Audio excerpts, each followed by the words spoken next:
أعوذ بالله من الشيطان الرجيم. بسم الله الرحمن الرحيم. قال تعالى: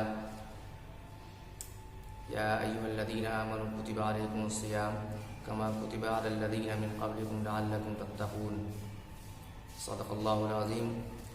قال رسول الله صلى الله عليه وسلم: إذا دخل رمضان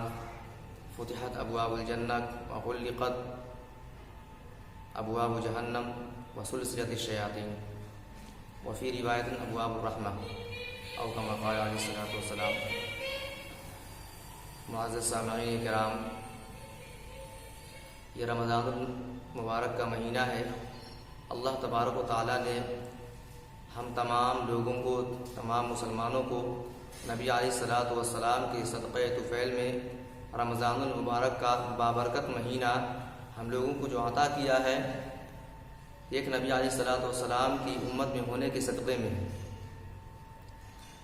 اللہ تبارک و تعالیٰ نے جو دین کے 4 بنیادی ارکان ذکر کیے ہیں، ان 4 ارکانوں میں روزہ بھی ایک اہم رکن ہے. اللہ تبارک و تعالیٰ نے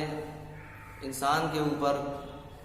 ایمان لانا فرض قرار دیا گیا ہے. یہ اپنی جگہ ایک اہمیت رکھتا ہے. اسی طریقے سے اللہ تبارک و تعالیٰ نے حج فرض کیا ہے. اس کی فرضیت اور اس کی اہمیت اپنی جگہ ایک الگ حیثیت رکھتا ہے. اسی طریقے سے اللہ تبارک و تعالیٰ نے انسان کے اوپر جو روزوں کو فرض کیا ہے،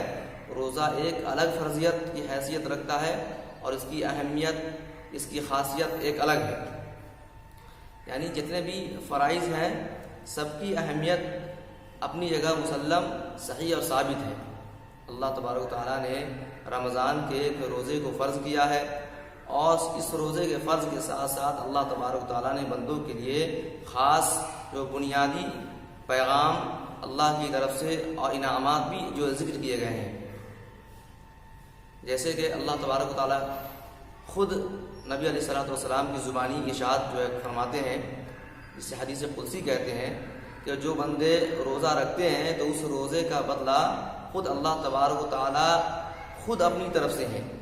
یا تو وہ خود اس کا بدلہ دیتے ہیں یا وہ خود روزے کا بدلہ ہے. حدیث کے اندر اللہ کے نبی صلی اللہ علیہ وسلم ارشاد فرماتے ہیں کہ اللہ تبارک و تعالیٰ نے رمضان کے 3 حصے ذکر فرمائے ہیں. پہلا عشرہ رحمت، دوسرا مغفرت اور تیسرا جہنم سے نجات. یہ گویا کہ اللہ تعالیٰ کی طرف سے خاص پروانے بندوں کے لیے ہے. جب بندہ رمضان کا مہینہ پاتا ہے تو بندے کو چاہیے کہ رمضان کے مہینے میں خاص طور سے جن چیزوں کی ہدایات اللہ کے نبی صلی اللہ علیہ وسلم نے ذکر فرمائی ہیں، صحابہ کرام نے جن ہدایات کے اوپر عمل کیے ہیں، طبع تابعین اور بزرگان دین نے جن واجبات کے ساتھ رمضان المبارک کا اہتمام کیا ہے،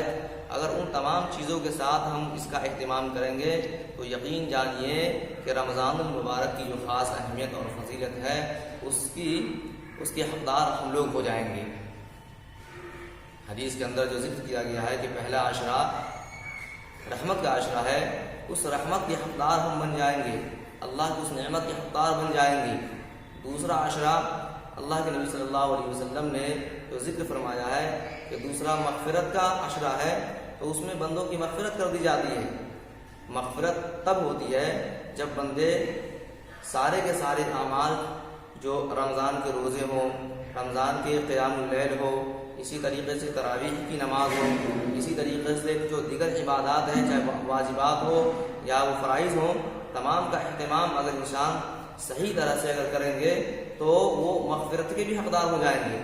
لیکن اگر اس کے اندر کمی کوتاہی رہ جائے گی، رمضان کا مہینہ آ گیا، جھوٹ ہم سے نہیں چھوٹ رہا ہے، فریب ہم سے نہیں چھوٹ رہا ہے، مکاری ہم سے نہیں چھوٹ رہی ہے، تو یہ تمام باتیں ایسی ہیں کہ جو روزے کو خراب کر دیتا ہے. اور جب روزہ ہمارا خراب ہوگا تو اس روزے کی برکت سے جو چیزیں ہمیں ملنی ہوتی ہے،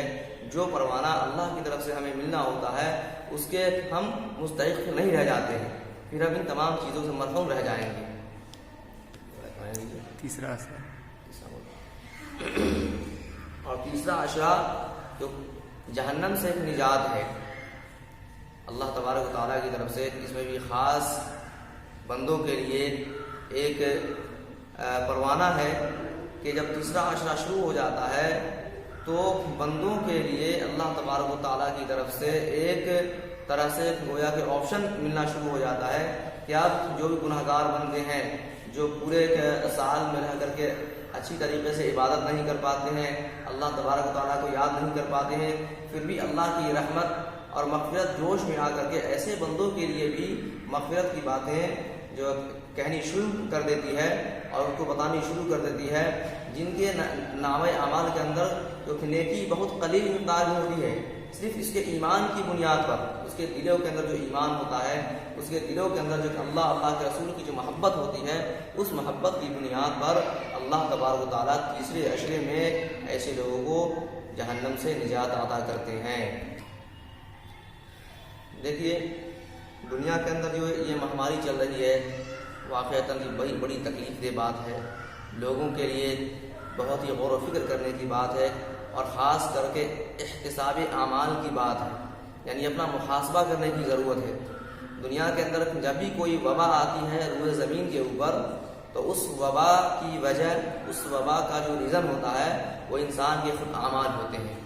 اللہ تبارک و تعالیٰ نے قرآن کریم کے اندر بندوں کے عذاب اور آزمائش کے جو طریقے جو ذکر فرمائے ہیں وہ دو طرح سے ہیں۔ کبھی اللہ تبارک و تعالیٰ عذاب جو دنیا کے اندر بھیج کر کے بندوں کو آزماتے ہیں، اور اسی طریقے سے کبھی کبھی عذاب لے کر کے اس روئے زمین کی گندگی کا صفایا بھی کرتے ہیں۔ تو ایسے ماحول میں ہم تو سب سے پہلے لوگوں سے یہی گزارش کریں گے، اپنے عوام سے، اپنے مقتدی حضرات سے، تمام معاشرے کے لوگوں سے یہی گزارش کریں گے کہ سب سے پہلے اپنے اعمال کا احتساب کریں اور اللہ رب العزت کی حضوری میں اپنے آپ کو پیش کر کے اپنے گناہوں کی معافی مانگے، تلافی مانگے، اور اللہ تعالیٰ کے گھر سے اپنا لو لگانے کی کوشش کریں، اور جو معاشرے کے اندر جو گندگی پھیلی ہوتی ہے اور یہ روئے زمین جو برائیوں سے جو گندہ ہو چکی ہے، ان چیزوں کو صاف کرنے کے لیے پورا معاشرہ، پورا ملک، پورا خطہ، پورے خطوں کو سامنے آنا چاہیے تاکہ ان برائیوں کا خاتمہ کیا جا سکے۔ اور گورنمنٹ کی طرف سے جو پروٹوکول ذکر کیے جاتے ہیں، جو گائیڈ لائن ذکر کیے جاتے ہیں، اس پر تو خاص طور سے عمل کرنا ہی چاہیے، کیونکہ ہماری شریعت اور ہمارا دین احتیاطی تدابیر سے روکتا نہیں ہے، بلکہ دوا اور دعا